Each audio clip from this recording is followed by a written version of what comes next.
So everything is through Industry 4.0 only. So I think that कि it is a revolution. आपकी जो company है USHA उस ज़माने की है, ऐसा कोई भी शायद घर नहीं होगा जिसमें कोई ना कोई अप्लाइंसेस आपके यहाँ की बनी हुई ना हो सकता है फैन हो सकता है मिक्सी हो, जूसर हो, स्विंग मशीन तो मतलब स्विंग मशीन तो मम्मी उषा का दादी के टाइम से दादी हम के लोग टाइम के से। घर पे चल रही हैं. Big data which is there with the company in lot many different sources, you can say. Every department generates some data for their business, for their transactions. And data is oil, ऐसा data is बोला oil जाए, nowadays. Data Yes, is you are oil. right. Data is oil. Without data, no company can survive because data is, if the data is not, and data is oil, but also we should ensure that ki quality data should be there. We serve के podcast series में आप लोगों का बहुत बहुत स्वागत है। जैसा कि हमारे हर एपिसोड में हमको बहुत प्यार मिल रहा है, लोग इसको बहुत ध्यान से देख रहे हैं और शेयर कर रहे हैं, लाइक कर रहे हैं और कुछ कमेंट्स भी हमें मिल रहे हैं। आज के हमारे इस एपिसोड में हमारे एक विशेष अतिथि को हमने इनवाइट किया है, राजीव सूता जी को, जो वाइस प्रेसिडेंट हैं उषा इंटरनेशनल के और लगभग 35 साल का अनुभव है, जैसा कि आप देख भी पा रहे होंगे। राजीव जी, आपका बहुत बहुत स्वागत है। Thank you very much, Dr. Gaur. It's pleasure to be here. और राजीव जी जो हैं वो RAJEEV हैं, राजीव नहीं हैं। तो आप इसमें देखेंगे कि इसमें कहीं भी आपको एक अलग फ़र्क नज़र आएगा। तो राजीव जी, आपका सफ़र मैं थोड़ा बताना चाहूँगा दर्शकों को, ताकि पता लग जाए कि एक नॉन टेक्निकल बैकग्राउंड से होते हुए भी उन्होंने पोस्ट ग्रेजुएशन किया कॉमर्स में, MBA किया ऑपरेशंस में, लेकिन आज हैं IT हेड और लगभग 3000 लोगों की कंपनी की IT डिपार्टमेंट को मैनेज कर रहे हैं। 50 से ज़्यादा लोगों की टीम है सर की। और जो सबसे बड़ी बात मैं बताना चाहूँगा, जो मुझे बहुत अच्छा लगा जब मैं शूट से पहले बात कर रहा था, फॉक्स प्रो और क्लीपर के ज़माने के आदमी हैं और वहाँ से लेके सैप तक का सफ़र तय किया। जी जरूर। तो आज सर बहुत टेक्नोलॉजी की बहुत सारी बातें होंगी, लेकिन मैं अपने विषय पे रहना चाहता हूँ कि मैं जानना चाहता हूँ कि आपको क्या लगता है कि जो इंडस्ट्री 4.0 ने जिस तरह से बज़वर्ड भी बन गया है और इंडस्ट्री में छाया हुआ है, इसमें आपके क्या विचार हैं? Certainly, Gaur Sahab, Industry 4.0 is also known as the fourth industrial revolution. It signifies the significant change in the manufacturing process by adopting the advanced digital technology like you can say artificial intelligence, machine learning, and your cloud computing, big data analysis, or robotics.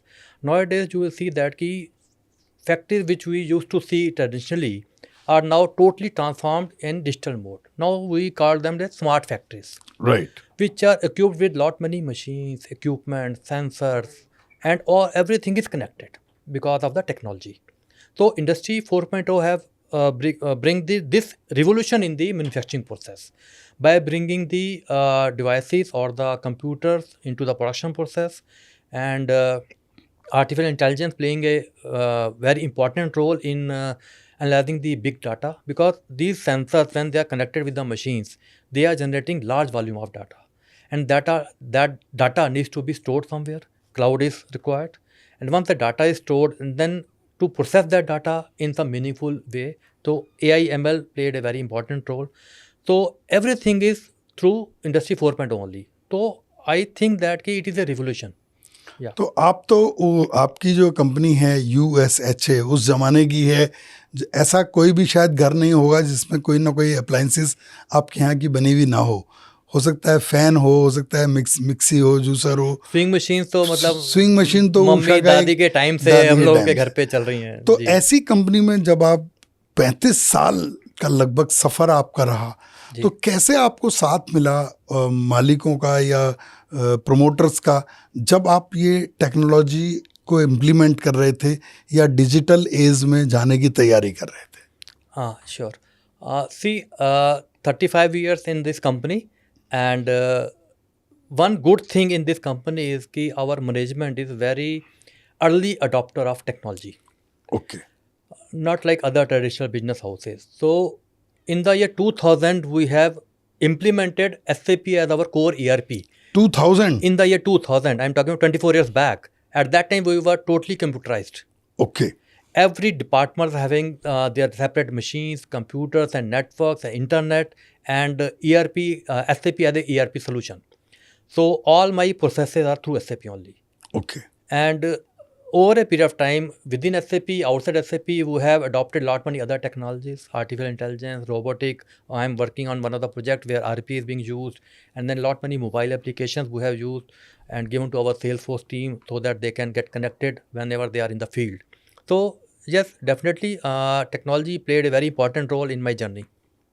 Okay मैं एक जानना चाहूँगा कि इस सब का adoption का फ़ायदा क्या हुआ आपकी कंपनी को, और जो लोग आज हमारे इस पॉडकास्ट को देख रहे हैं वो लोग कैसे अडॉप्ट करें चेंजेस को?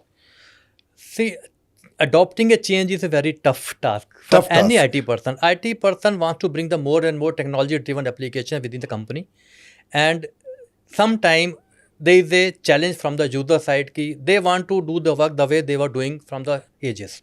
Right. So everybody is not easily adaptable to the change because one is कि IT can understand the technology, but to make user also understand the technology, we have to design the application in such a way that कि with bare minimum training, one can easily operate that application. Like nowadays, people are using WhatsApp or Instagram. They are not getting any training, but still, the moment they download the app, they are able to use the very next minute.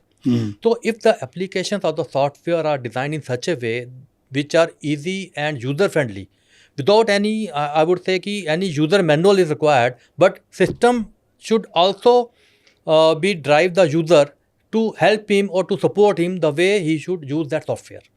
So this, when we adopt this, then there was a complete acceptance of all the solutions or the softwares or the applications, whatever we have given to our users. Yeah. तो जब आप ये करते होंगे sir, अब digital age है, industry automation है, सारी चीज़ें हो रही हैं, आपको अपने साथी या अपने डाउनलाइन से कैसा सपोर्ट मिलता है या आपको कुछ एक्स्ट्रा एफर्ट डालना पड़ता है? No, I am lucky in that way. मेरे को अपने टॉप से, अपने सीनियर से, अपने नीचे जो साथी या दूसरे ऑफिस में या डिपार्टमेंट में, सबसे बहुत अच्छा सपोर्ट मिला. एंड अभी इतना सब यूज टू हो गए हैं टेक्नोलॉजी के कि हर हफ्ते या हर महीने उनको एक नया कुछ चाहिए. अच्छा. वो बोलते हैं, वो मेरे को प्यार से सूटा बोलते हैं. तो that is my sir name. तो सूटा आप नया क्या ला रहा है? तो मैं बोल रहा हूँ कि नहीं, मैं इस प्रोजेक्ट पे काम कर रहा हूँ, इस प्रोसेस को ऑटोमेट कर रहा हूँ. मैं उनसे रेगुलर मीटिंग करता हूँ, HOD से, सप्लाई चेन हेड से, प्रोक्योरमेंट हेड से, और HR हेड से, और फाइनेंस हेड से, CFOs वगैरह से, परचेज हेड से, कि what is their pain area. If I understand their pain area or where they are doing any manual work or repetitive task which can easily be managed by the RPA or the technology, so I used to help them in that way with the help of the technology so that their pain can get addressed. So this way I got lot many support from the seniors as well as from the peers. ये compulsion की तरह से हुआ है या adoption की तरह से हुआ है? Effective use of artificial intelligence, machine language आपने कैसे यूज करना शुरू किया? ओके, सो सबसे पहले तो नीड होनी चाहिए. When there is a need, then it will be easily adoptable. If the company wants that they need to analyze the big data which is there with the company in lot many different sources, you can say. Every department generates some data for their business, for their transactions. And data is oil. Data is oil nowadays. Yes, you are right. Data is oil. Without data, no company can survive because data is, if the data is not, and data is oil, but also we should ensure that quality data should be there. Quantity is not required. Quality data is required. Not many MDM tools are available in the market which can clean your data or which can help you to clean your data so that you get the quality data, because unless until you get the good quality data, no AI system will support you. What will happen? We call it GIGO, garbage in, garbage out. Right. If your data is not correct, your output will also not be correct. So very important thing is we have to maintain the good quality data within our system. For that we have a data lake where all our systems are integrated, and everything, where be it SAP or my mobile applications or my other workflow applications or portals, every data is getting stored there in the data lake. And from there, by the use of the Power BI analytical tools and reports, we get lot many dashboards and reports. तो data की बात चलेगी सूता साहब, ऐसा तो नहीं होगा कि इसमें सिक्योरिटी कंसर्न नहीं होंगे? आप तो इंडस्ट्री वेटरन हैं, इतने सारे लोगों को देख रहे हैं, तमाम आपका अनुभव है। साइबर सिक्योरिटी को लेके आपकी कंपनी के क्या इनिशिएटिव हैं, या आपको क्या लगता है कि साइबर सिक्योरिटी एक इम्पॉर्टेंट एस्पेक्ट है या नहीं? No, absolutely, Dr. God. Security is the paramount. I would say that every company should adopt the robust security system within their company. See, lot many systems are there, lot many data is there, and everything is sensitive as well as important for the company. And we should use the you can say the robust security system to protect our data, or multi-factor authentication system, MFA हम उसको बोलते हैं normally. So that my and strong password policy should be there in every company. Strong password policy means 10 character password, it should be uppercase, lowercase. ये तो बहुत basic हो गया सूता साहब। मैं आपसे तो जानना चाहूँगा कि आप इतने बड़े सिस्टम को देख रहे हैं जहाँ आपके मल्टी प्लांट्स हैं, तो उसकी और सारा आपने इंडस्ट्री 4.0 ऑटोमेशन भी कर लिया है, तो साइबर सिक्योरिटी में आपने ऐसे कौन से मेजर्स लिए हुए हैं, ऐसे कौन से टूल्स लगाए हैं, या आपकी टीम इक्विप है क्या उसको हैंडल करने के लिए? Yes, definitely. In-house team is managing the entire security system as of now in our company. And as I've told you, multi-factor authentication, Active Directory is there, VPN client is there to ensure that my authorized user is only accessing the data and only to that data which he is authorized only. Right. And also we are regularly training, giving training to our employees on the cyber attacks. Okay. Yeah. And that helps us a lot. Right. मतलब training is very important. Training जो है बड़ा important part And है. also we are getting the regular security audits. Okay. And VAPT, vulnerability assessment and penetration testing. Every 6 months we are doing, twice in a year we are doing, and also we are reviewing the report of that test and also taking the corrective action, because that test will help us to know where my security is weakened, so that I can put some additional control over there. Right. So that is the way we are managing our system. तो क्या ये जो system VAPT ये जो बताया आपने, ये cyber laws या ऑडिट की वजह से करे जा रहे हैं, या कंपनी का इंटरेस्ट है कि यार हम अपने डेटा को बहुत सिक्योर रखें, कोई अटैक हम पे ना हो पाए? या that is very important, company का ही ये इनिशिएटिव है। और हमारे जितने भी डायरेक्टर्स हैं या मैनेजमेंट के लोग हैं, everybody is concern about the security of the system और the data and of the applications. So regular audit, training to the employees, and also we one more thing I would also like to add here, Dr. Gaur, ki every company should regularly update the security patches for their various applications. That is more important. Right. If the security patches are not regularly being updated, then there is a possibility of a threat. You may lose some data because of any attack or whatever you can say. So regular updation is also very important. Regular risk assessment, VAPT to be done twice in a year at least. If possible, quarterly भी आप कर सकते हैं, but twice a year is advisable. We should do that. And also it's not that कि हमने VAPT करा दिया किसी थर्ड पार्टी से और हमारा फॉर्मेलिटी होगी. No. We should analyze the result or the report of that test and take the corrective action also. Patch holes हैं वो भरे गए नहीं भरे गए नहीं, एग्जैक्टली। और जो भी ऑडिटर्स हैं उनको इंश्योर करना चाहिए अगली ऑडिट शुरू करने से पहले कि प्रीवियस ऑडिट्स के ओपन पॉइंट्स क्लोज हुए कि नहीं। That will be there starting point for the next audit. तो all this things are required, plus training to the employees कि कोई भी लिंक को क्लिक नहीं करना है या किसी अनऑथराइज सॉफ्टवेयर को इंस्टॉल नहीं करना है। ऑल दो थिंग्स टू बी कंट्रोल्ड। हमने तो इनफैक्ट अपने एम्प्लॉयज़ के लैपटॉप पे व्हाट्सअप को भी अलाउ नहीं किया हुआ, बिकॉज व्हाट्सअप से इजीली डाटा फाइल ट्रांसफर हो जाती हैं, and it's a policy of company, no employee will use WhatsApp on the web version of the WhatsApp on the laptops. Okay, तो मैं एक चीज़ जानना चाहूँगा सूता साहब, आपने जिस ज़माने से IT यूज़ करना शुरू किया है और आज ज़माना एकदम पूरा 360 डिग्री तो बदल ही गया है। जी बिल्कुल, ज़्यादा डिग्री ऐड करूं तो वो भी चलेगा। आपने क्या ओवर ए पीरियड ऑफ देखा है कि एंटरप्रेन्योर्स में ऐसी कोई समझ आई है, यूज़र्स में ज़्यादा फ़र्क पड़ा है, या सिस्टम्स ज़्यादा स्ट्रॉन्ग हुए हैं? सब कुछ।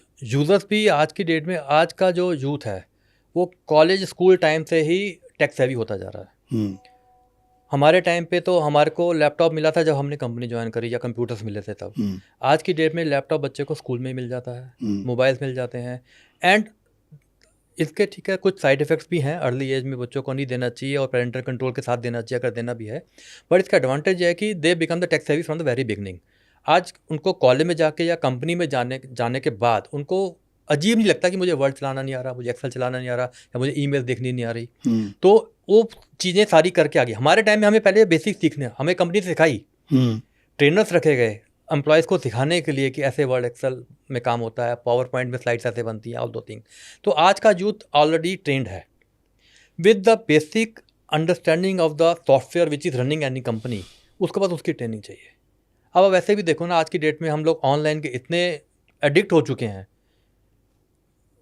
मैक्सिमम टाइम लोगों के घरों में आज जो है फूड जो है ऑनलाइन आ जाता है, वो बच्चे ही ऑर्डर करते हैं। एडिक्ट वर्ड यूज किया है सर आपने। बिल्कुल। तो बच्चे खुद ही ऑनलाइन ऑर्डर कर देते हैं। उनको पता है कि कैसे ऑर्डर करना है, कैसे ऑर्डर को ट्रैक करना है, कैसे यूपीआई से पेमेंट करनी है। तो सब टेक सेवी तो हो चुके हैं। तो ऐसा कोई चैलेंज नहीं है। बट ठीक है, technology also has evolved. Industry 4.0 के बाद अभी 5.0 की बातें भी शुरू हो चुकी हैं। मेरा अगला सवाल आपने ले लिया कि जैसे इंडस्ट्री 1.0 से 4.0 तक का सफर तय हुआ सूदा साहब, जी। तो क्या 5.0 और आगे की बात भी चल रही हैं? आप जाते हैं इतने फोरम्स में, मिलते हैं? हाँ, नहीं, लॉट मनी CIO फोरम्स में और सेमिनार्स में अटेंड करता हूँ just to understand and update myself with the latest technologies. And अभी इंडस्ट्री 5.0 की डिस्कशन स्टार्ट हो चुकी हैं। बट अच्छा। As per me industry 4.0 is still evolving. Okay. And artificial intelligence and the machine learning needs to play much bigger role in the industry 5.0 segment. When I say much bigger role means ki now last week only we were discussing with some CIO groups कि and we were discussing कि अभी industry 5.0 में what new इतना तो हो ही गया है।